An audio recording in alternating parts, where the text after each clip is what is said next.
नमस्कार दोस्तों, स्वागत करता हूं आप सबका एक नई वीडियो के साथ। दोस्तों, अगर आपने इरकॉन का शेयर लेके रखा हुआ है और आज 9% की तेजी देख के आप प्रॉफिट बुकिंग करने का सोच रहे हैं तो ये वीडियो आप लोगों के लिए बहुत ही खास होने वाली है।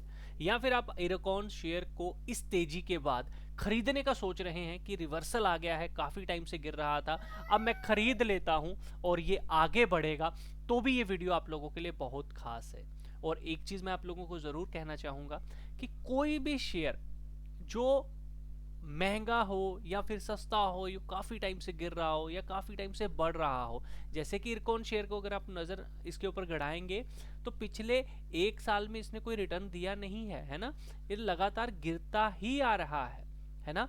तो ऐसे शेयर को एक लेवल चाहिए होता है एक रिवर्सल के लिए। ऐसे शेयर को भागने के लिए ना किसी लेवल को क्रॉस करना होता है। तो हमारी वीडियो में आपको वो पॉइंट मिलेगा, आप सिर्फ उसे नोट करके रख सकते हैं। ऐसे ही शेयर को एक जब ये ऊपर चला जाता है तो एक पॉइंट चाहिए होता है फिर गिरने के लिए, उस पॉइंट को भी आपको इस वीडियो में बताया जाएगा। तो ध्यान से सारी चीजों को समझना ताकि आप आने वाले समय में इरकॉन शेयर के अंदर पैसा बना सकें। पूरी वीडियो देखना। वीडियो के डिस्क्रिप्शन में आपको एक लिंक भी मिलेगा हमारी वेबसाइट का, जिसके ऊपर हम शेयर की चार्ट भी शेयर कर देते हैं पेज पे, जैसे कि हमने IRFC का भी किया हुआ है। तो इसमें भी आप देख सकते हो कि मेन लेवल कौन सा है। तो आइए इरकॉन शेयर की बात करते हैं। सबसे पहले हम बात करेंगे प्रमोटर होल्डिंग की। प्रमोटर होल्डिंग कंपनी का कौन होता है? ऑनर होता है ना, जिसकी सबसे ज्यादा इन्वेस्टमेंट होती है। तो दोस्तों, इसकी होल्डिंग 65% है, तो ये बहुत अच्छी बात है ना। इसके अलावा बड़े प्लेयर FIs 4.54% है, DIs 2% है। तो ओवरऑल ये कहोगे कि भैया 7% के करीब करीब इसमें बिग प्लेयर का पैसा है, बाकी सारा कंपनी के मालिक का पैसा है। ठीक है, तो हमें आने वाले समय में इनकी इन्वेस्टमेंट के ऊपर भी ध्यान रखना है कि ये कब और पैसा लगा रहे हैं। देख लो, यहाँ से पैसा लगाते आ रहे हैं, लेकिन अभी तक ज्यादा पैसा नहीं लगाया है इन्होंने। DIs भी थोड़ा थोड़ा करके खरीद रहे हैं, यानी कि कुछ एक्टिविटी बड़े प्लेयर की हो रही है। जब बड़ी और ज्यादा देखने को मिलेगी ना एक्टिविटी, उनकी 10-15% होल्डिंग हो जाएगी, इसका मतलब ये है कि उनका इंटरेस्ट इसमें अच्छा खासा जाग चुका है। ठीक है, अब बात करते हैं पब्लिक की। तो बाकी माल जो है 26% नियर अराउंड पब्लिक के पास है ना। तो ओवरऑल होल्डिंग मैं बोलूंगा ओके है। किस चीज की जरूरत है इस होल्डिंग के अंदर? FIs और DIs की। ये लोग अपनी होल्डिंग बढ़ाएं तो हमारे लिए एक पॉजिटिव संकेत होगा इस कंपनी में। तो इस पॉइंट को अपने पास नोट करके रखना। इसके अलावा हम बात करते हैं फंडामेंटल की। तो रेवेन्यू कंपनी का बहुत अच्छा है, मैं बुरा नहीं बोलूंगा, बहुत अच्छा रेवेन्यू है। नेट प्रॉफिट बात करता हूं कंपनी का नेट प्रॉफिट भी बहुत अच्छा है। कंपनी के कर्जे की बात करते हैं तो कंपनी का कर्जा साल दर साल बढ़ता जा रहा है, जो कि अच्छी बात नहीं है। ये कम होना चाहिए, ये बढ़ रहा है ना ऊपर ऊपर ऊपर, ये नीचे आना चाहिए। इस बात का थोड़ा सा ध्यान रखिए, ये भी एक पॉजिटिव पॉइंट होगा आने वाले समय में रिवर्सल के तौर पर। ठीक है, जिनसे आप पता लगा सकते हो कि अब एक रिवर्सल आ चुका है, अब ये स्टॉक अप ही जाएगा। बात करते हैं यहाँ पे कैश फ्लो की। तो दोस्तों, यहाँ पर कंपनी का जो कैश फ्लो है वो पिछले 3 सालों से नेगेटिव चल रहा है। इसका क्या मतलब है?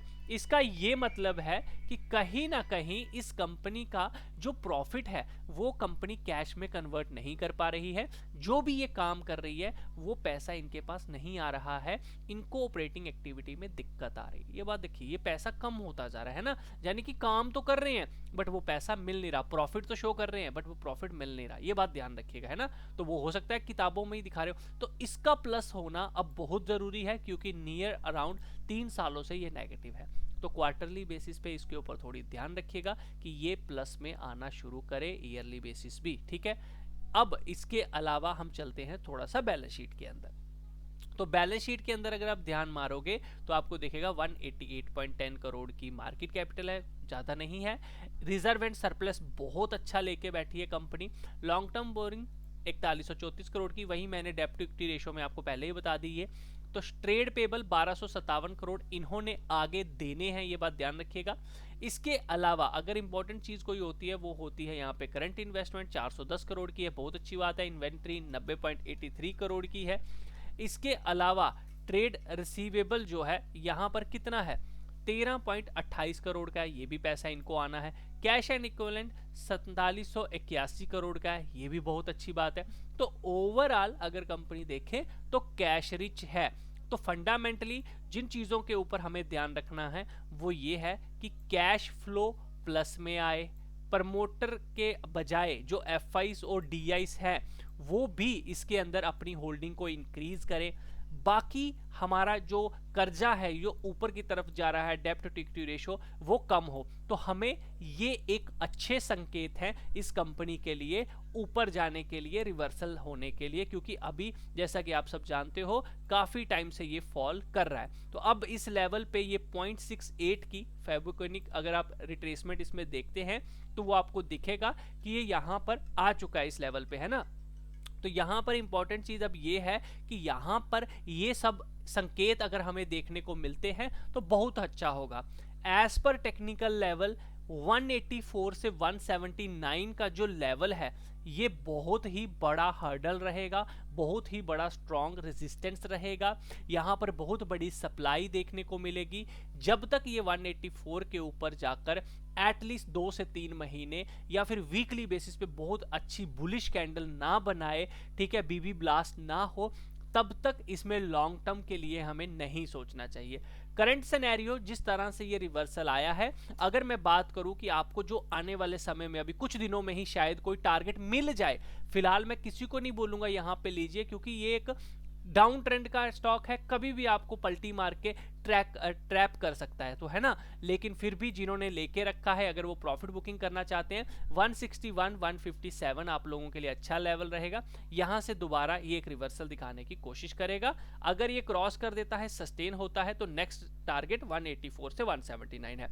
184 179 के ऊपर आपको कोई रेजिस्टेंस वगैरह नहीं देखने को मिलेगा, फिर सिर्फ ग्रीन टारगेट्स देखने को मिलेंगे, जिसमें 223 268 342 के टारगेट्स आपको ये दिखाने के लिए रेडी हो जाएगा। लेकिन इस लेवल के ऊपर 184 से 179 के ऊपर सस्टेन होना चाहिए, इससे ज्यादा मैं कुछ नहीं कहूंगा। नीचे के लेवल पे नहीं लेना है। हाँ, कहीं हमें 87 79 पे मिले तो वहां पे हम सोचेंगे, लेकिन फंडामेंटली जो चीजें आपको बोली हैं, जैसे कि कैश फ्लो, प्रमोटर होल्डिंग, इनकी डेब्ट टू इक्विटी रेशो, वहां पॉजिटिविटी देखने को मिले तब ही हम इन लेवल पे भी सोचेंगे, या फिर टेक्निकल बेसिस पे कोई रिवर्सल आएगा तब, ठीक है। तो आई होप वीडियो आपको अच्छा लगा होगा। डिस्क्रिप्शन में हमारी वेबसाइट का लिंक भी है, वहां पे जाकर आप अपने स्टॉक भी सर्च कर सकते हैं, जिसमें आपको चार्ट के साथ जो उसकी इमेज होगी वो मिल जाएंगी, जैसे कि ये हमने शेयर की है IRFC की। इस वीडियो में आपको जो है आपके इस स्टॉक की रिकॉन की भी मिल जाएगी। तो जैसे ही क्लिक करो तो यहाँ पे आप लेवल्स देख सकते हो कौन कौन से इंपॉर्टेंट है। आई होप वीडियो अच्छा लगा होगा। अच्छा लगा है तो लाइक जरूर करना, शेयर जरूर करना। इसी तरह की वीडियोस पाने के लिए आप चैनल को सब्सक्राइब कर सकते हैं। ट्रेड लेने से पहले एक बार अपने फाइनेंशियल एडवाइजर से जरूर पूछ लीजिएगा।